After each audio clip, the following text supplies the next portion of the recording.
Thomas, a judge has temporarily blocked this move to prevent Harvard from enrolling foreign students, but there's no guarantee that's going to stick. What was your reaction when you first heard about the ban? I found out about the news just like everyone else did. I got a little buzz on my phone from the New York Times, and I was just picking my brother up from school. And when I thought, I was both like deeply frustrating, but brought on a whole wave of uncertainty for what was next if I was going to be able to finish my senior year. And there was just a huge flurry before I got any word from the university that they were moving forward with this legal action this morning. So you were completely caught off guard then.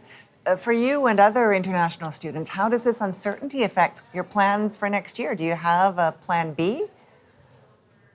I don't have a plan B. Harvard is the only plan I have right now, and heading back there in the fall is what the university and my professors and advisors have been telling me is what's going to happen. They've assured us that they see resolve coming in the near future, but we're still unsure of what that means for the summer, even just this upcoming semester.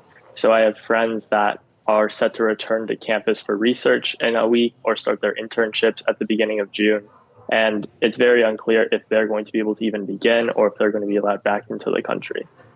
I can imagine there is a bit of pandemonium happening right now between you, your professors. What have you heard from the campus administration since the news?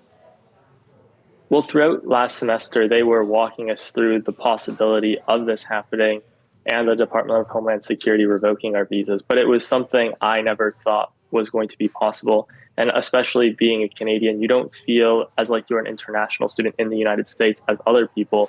But it was very sobering yesterday to find out that we are all the same.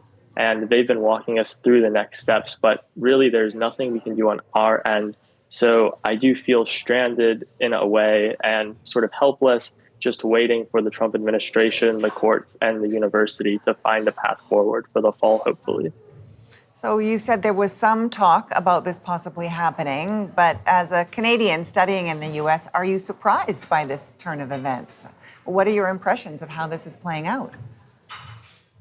Well, it's deeply shocking. When I applied to Harvard in 2022, I never imagined something like this happening, not even in my wildest dreams.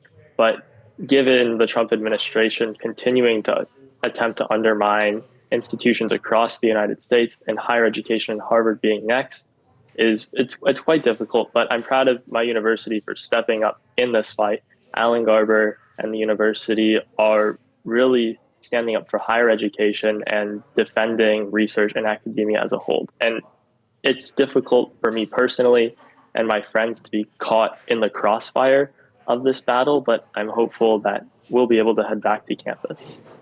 I know this news is so fresh, but have you thought that you may not be able to go back to campus, that you might need to explore another campus?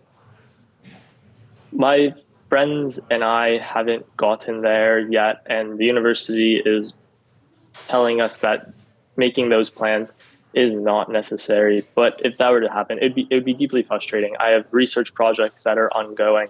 I have my thesis research that is set up, and my life is really tied up in Cambridge and tied up in Harvard. So it would truly be a shame to see that all sort of fall apart and have to restart, relaunch, and navigate what comes next. Well, we know you are watching this situation closely, as we are as well. Thank you for your time today.